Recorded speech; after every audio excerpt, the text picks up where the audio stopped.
Abagabo benshi iyo bakunze ntabwo bakunze kubigaragaza cyangwa se kubishyuhamo ukomperenze n'abagore cyangwa se n'abakobwa. Rero abagore benshi bakunze kwibaza bati si ni iki cyakubwira ko umugabo ukunda bya nyibyo cyangwa se akwiyumvamo atakubeshya. Uyu munsi ngiye kubabwira ibimenyetso bizakwereka ko umugabo agukunda atakubeshya atakuryarya. Rwose uyu mugabo arakubaha cyangwa se aragushaka cyane mu buzima bwiwe, ntabwo yifuza kugwimukira cyangwa se ntabwo yifuza kukubabaza. Nuza kumva twemeranya uze kumbwira uciye hasi muri comment.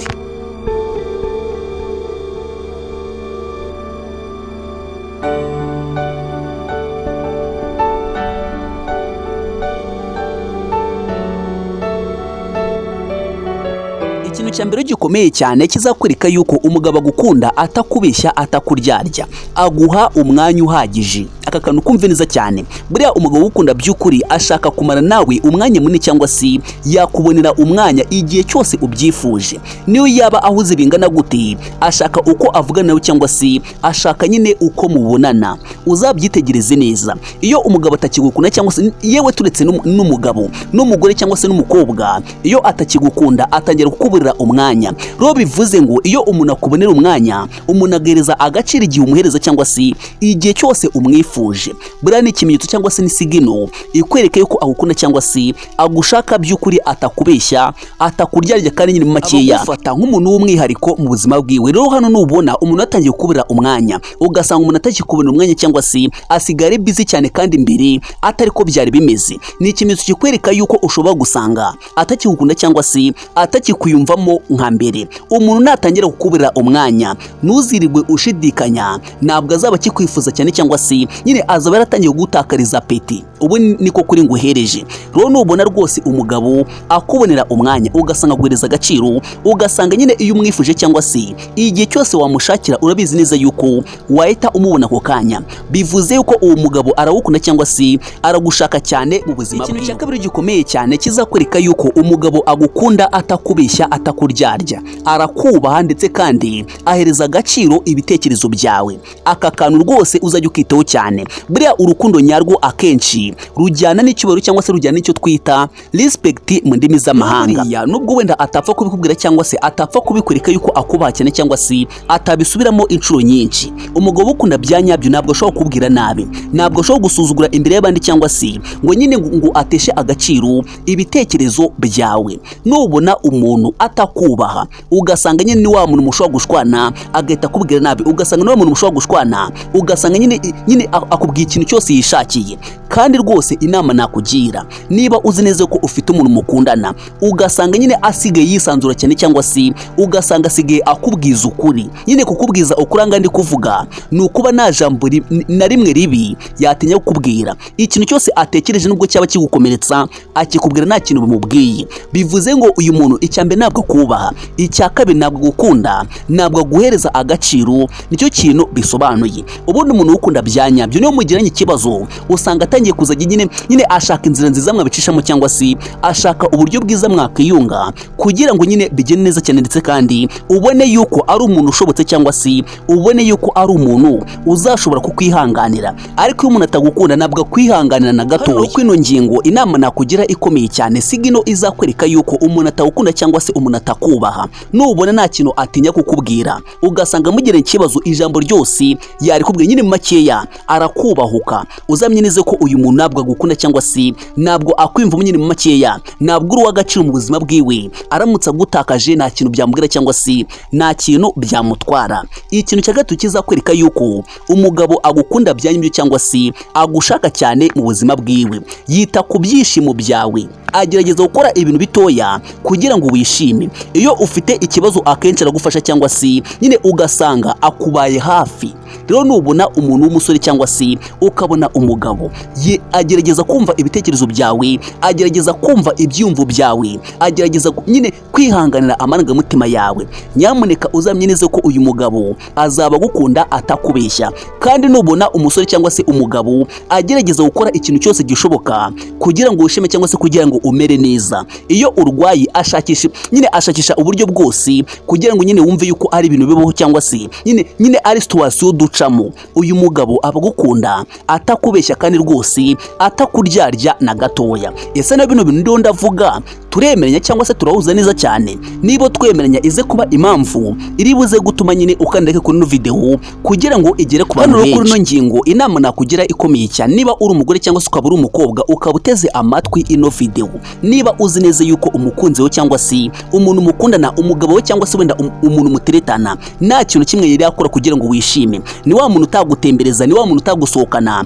ni wa muntu utagutakazaho ikintu na kimwe, ukabona nyine ni wa muntu utapfa kumenya umuntu ukuntu ameze cyangwa se ugasanga wamuburiye formire, uzamenye neza ko ino ni signo cyangwa se ni ikimenyetso kikwereka yuko uyu muntu atagukunda nyine mu make, atari proud yawe cyangwa se atagushaka, ariko nyine wowe nyine ubifata nkaho nyine ari kwibaka cyangwa se ari gushaka iterambere. Ndakubwiza ukuri, nubwo umuntu yaba ari gushaka iterambere bingana gute, ntabwo ajya yibagirwa yuko umuntu bakundana akeneye kumuhereza happiness cyangwa se kumugezaho ibyishimo. Yewe nubwo yakugura aka big daddy cyangwa se ugasanga aragutembereje gusa, gutemberana gusa nta n'ikintu ari buze kuguhereza, ibyo ngibyo bibihagije kurenza kukujyana kugusohokana cyangwa se kuguhereza ibya mirenge kandi rwose akubeshya cyangwa se akuryarya. Ikintu gikomeye cyane kizaranga cyane cyangwa se kizakwereka umugabo ugukunda atakubeshya atakuryarya, akubwiza ukuri mu byo avuga byose cyangwa se mu byo akora byose. Umugabo ukunda by'ukuri nahora akubeshya, ashyira ukuri imbere kugira ngo nyine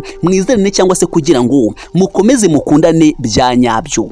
Nyamuneka niba uri umugore nubona umugabo wawe cyangwa se umuntu mukundana yatangiye kukubeshya, ubundi hari ibintu butagomba kubabarira umuntu wese nyine mukundana cyangwa se wenda umugabo wawe, nubona atangiye kubeshya cyangwa se ukabona atangiye kugira ibintu by'amanyanga, uzamenye neza yuko uyu muntu azakubabaza cyangwa se azatuma uhora uhangayitse, azatuma utagira amahoro cyangwa se ntabwo uzagira umutekano. Buri umuntu mubi ni umuntu ubeshya mu buzima, uzi umuntu utemera ikosa, uzi umuntu nyine uhora ukubeshya cyangwa se utakubwiza ukuri, niwe muntu mubi nashobora kukwifuriza kuzabana nawe na gatoya. Rero nubona umuntu mukundana atakubeshya cyangwa se atakuryarya, ugasanga niwe muntu ukubwiza ukuri, nubwo wababara uzamenye neza ko uyu mugabo aragukunda, akwifuriza ibyiza rwose, ntuzigire unanamurakarira na gatoya. Umugabo ukunda by'ukuri cyangwa se umugabo ukunda bya nyabyo akubwiza ukuri atakubeshya cyangwa se abashaka yuko mwizerana mu buryo bwose bushoboka cyangwa se ugirira icyizere kidasanzwe. Ikintu cya gatanu kizakwereka yuko umugabo agukunda atakubeshya atakuryarya, aguha umutekano mu rukundo cyangwa se ntabwo nyine agutwara amahoro, ahubwo akuzanira amahoro. Najya gutera gushidikanya buri gihe agerageza cyangwa se mu makeya akora uko ashoboye kugira ngo nyine wumve yuko uri uw'agaciro kuri we cyangwa se mu buzima bwiwe. Kano kantu rwose niba uri umugore uzakiteho cyane, niba ukeneye kumenya ese umugabo wanjye arankunda, ese umugabo wanjye basi aranyubaha, ntabwo ashobora kugutera gushidikanya, ese buri arankunda cyangwa ntabwo ankunda, ese buri ntabwo anca inyuma cyangwa ntabwo anca inyuma. Umuntu utagukunda agutera gushidikanya buri gihe buri munsi. Ikindi cya kabiri, agerageza kukwereka yuko uri uw'agaciro mu buzima bwiwe. Umuntu utakwereka yuko uri uw'agaciro ni wa muntu utafata umwanya ngo agutere imitoma cyangwa se nyine akwereka yuko uri uw'agaciro. Uzamenye neza ko uyu muntu ni ibintu bibiri, ashobora kuba atari proud yawe cyangwa se ugasanga mwarabanye bimutunguye cyangwa se atabanje kubitekerezaho neza. Niba uri umukobwa rero kwino ngingo uragirwa inama igira iti, igihe cyose ufite boyfriend cyangwa se umusore mukundana ugasanga nyine agutwara amahoro aho kugira ngo akuzanire amahoro, uhora wibaza uti ese uyu muntu arankunda, ese uyu muntu ntabwo ambeshya, ese uyu muntu ntabwo ashaka ko tuzajya turyamana gusa, ubundi bikarangera aho ngaho, ese uyu musore koko nyine acakaho iki? Niba uhora usore wibaza icyo kibazo, nta yindi mpamvu ubyibazaho, nuko Imana kukwereka ukuri ari ukirengagiza cyangwa se niwumvire ijwi ryayo. Rero bivuze ngo umuntu ukunda by'ukuri ntabwo atuma uhangayika, ntabwo atuma umwibazaho, kubera yuko we ikintu kiba cyaramuzanye mu buzima bwawe ni ukukuzanira amahoro n'umutekano nyine n'umutuzo, ukumva yuko atandukanye n'abandi bose mwigeze mwahora. Igihe abandi bakobwa barira, igihe abandi bagore barira, we wumva nyine waratese cyangwa se wumva uri mu mutuzo, uri mu mudendezo, ukumva yuko rwose umufitiye icyizere kandi kidasanzwe. Ro umuntu utuma nyine utiyizera, umuntu utuma utamwizera, umuntu utuma utakaza amahoro, ndakubwiza ukuri ni signo ikomeye cyane ikwereka yuko uri mu rukundo ariko ugomba kureka cyangwa si ugomba guhagarika. Ikintu cya gatandatu rero gikomeye cyane kizakwereka yuko umugabo agukunda atakubeshya atakuryarya, aragushyigikira cyangwa se yaguha support yose ishoboka igihe cyose umushatseho ubufasha, kubera yuko ababizi neza yuko ibyo yakoreye byose, ibyo yavunikiye byose yifuza yuko mwazabifatanya cyangwa si mwazabisangira, mwazasezerana ivangamutungo apana ivanguramutungo. Umugabo ukunda bya nyabyo, iyo ufite intego, ufite inzozi, aragerageza akagushyigikira kandi nyine akagutera imbaraga cyangwa se akagutera inkunga mu bushobozi bwose afite. Nubwo yaba adafite amafaranga, nubwo yaba ari umukene, aragerageza nyine akagwereza byibura advice cyangwa se akagwereza ibitekerezo byaguteza imbere. Buriya nyine umunyarwanda wacu umugana aragira ati ugira imana abona umugira inama, kandi buriya inama irenza amafaranga. Kandi buriya hari umunyarwanda wongera avuga ngo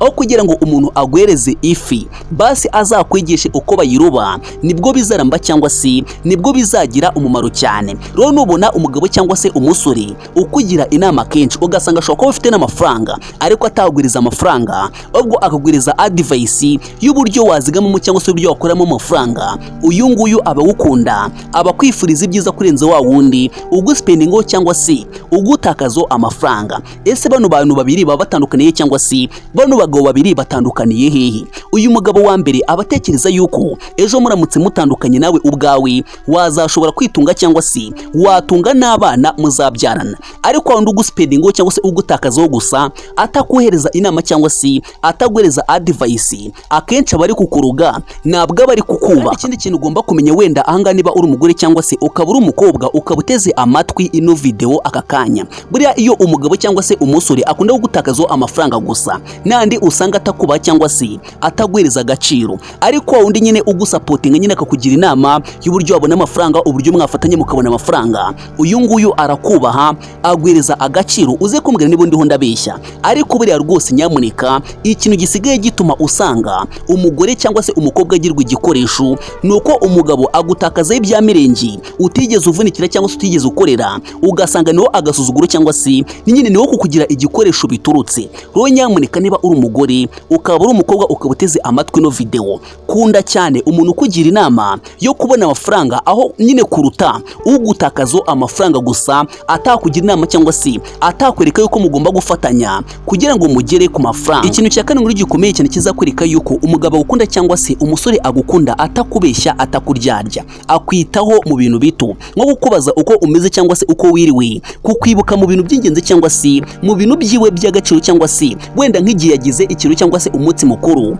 usanga uri imbere y'abandi bakobwa bose, cyangwa se ugasanga uyu muntu agerageza kugufasha cyangwa se kugutera inkunga mu buzima bwawe bwa buri munsi. Rero nubona umusore umugabo akwibuka mu bintu bito, ikintu cyose atekereje gukora aba yifuza ko mwamuri kumwe, uyu mugabo arakomeye, aragukunda nyine mu makeya, agwereza agaciro cyangwa se uruwa agaciro mu buzima bwiwe kurenza uko ubitekereza. Buriya kuba umuntu agukunda ashobora kutabikubwira, ariko byibura akakwereka ibikorwa cyangwa se agakoresha activity gusa. Buriya ubundi urukundo rugaragara mu bintu musore mu bice bigera kuri bibiri. Igice cya mbere ni ukukubwira urukundo mu magambo cyangwa se kubivuga gusa, nyine akagutera imitoma akagutereta rwose ugasanga byacitse. None wakaza ikindi gice cya kabiri cyo kunyine cyo kukwereka urukundo mu bikorwa, nabwo agutereta nabwo agutera imitoma, ariko urabizi neza yuko nyine iyo yabishatse agufata neza aragukayaringa. Iyo urwaye ni wa muntu ukuzanira akajuice cyangwa se ugasanga nyine make akwitayeho cyane,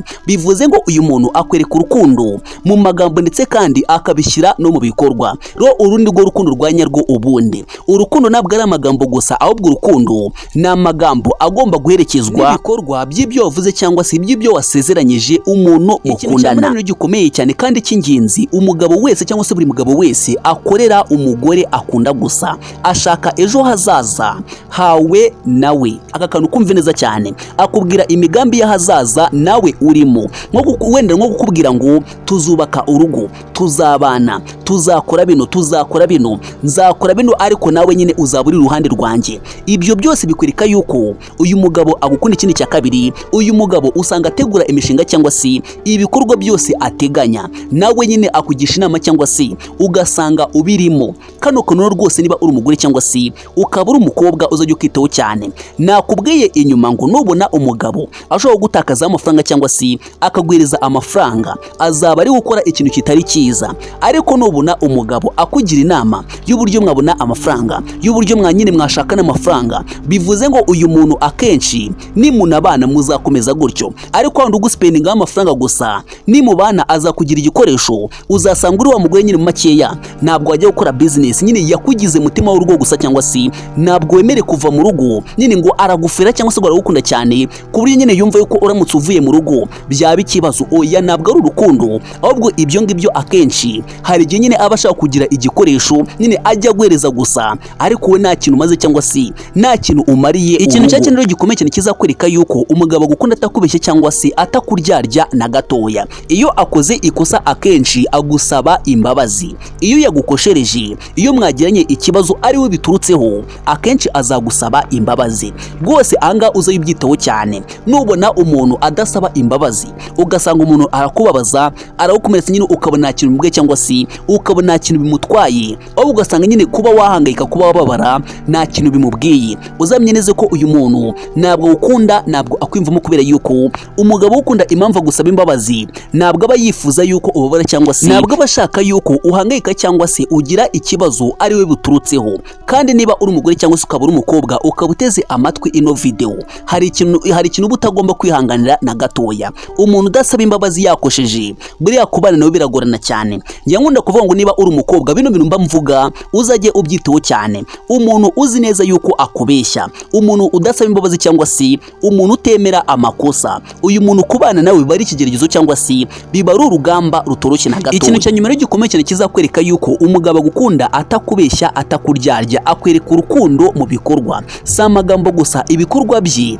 byerekana ko nyine agukunda by'ukuri. Umwanzuro cyangwa se conclusion ya kino kiganiro iragira iti: icy'ingenzi kuruta ibindi, urukundo nyarwo rugaragara mu bikorwa bya buri munsi cyangwa se bya buri gihe, ntabwo ari amagambo gusa. Niba ino video wayikunze, kandi like, share ndetse na comment, ngo tujye dukomeza kuganira ku biganiro byiza cyane by'urukundo, byubaka umuryango, byubaka societe, kandi twungurane ibitekerezo, dufashanye mu byo dukora byose, bizatuma twunguka ubwenge ndetse kandi tubeho mu mahoro, mu mudendezo ndetse kandi no mu mutuzo. Ibi byose byari ibimenyetso cyangwa se ni bimwe mu bintu bikwereka ko cyangwa se byakugaragariza yuko umugabo agukunda byanyibyo cyangwa se atakubeshya, atakuryarya, akubaha, aguhereza agaciro. Uzakunda ugukunda, utagukunda muzabane, ariko nyine nuzihanganire amakosa, kandi nawe ukosereza uzamwereke yuko nawe uri umuntu washavura cyangwa se bigukomeretsa, kugenda nyine ukabika ibintu mu mutima ntabwo ari byiza. Kandi ufite nyine uwo wakagombye kubibwira cyangwa se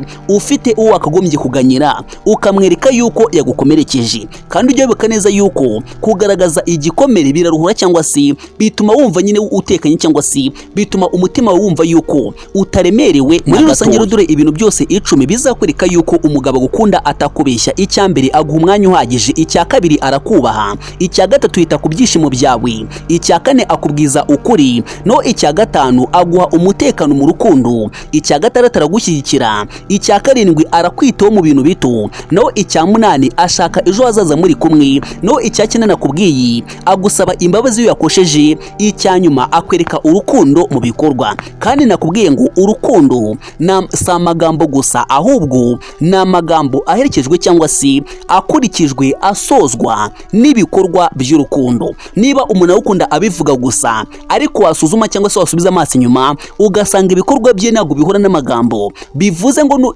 nubura ubwenge nawe ubwawe uzicuza cyangwa se uzikomeretsa.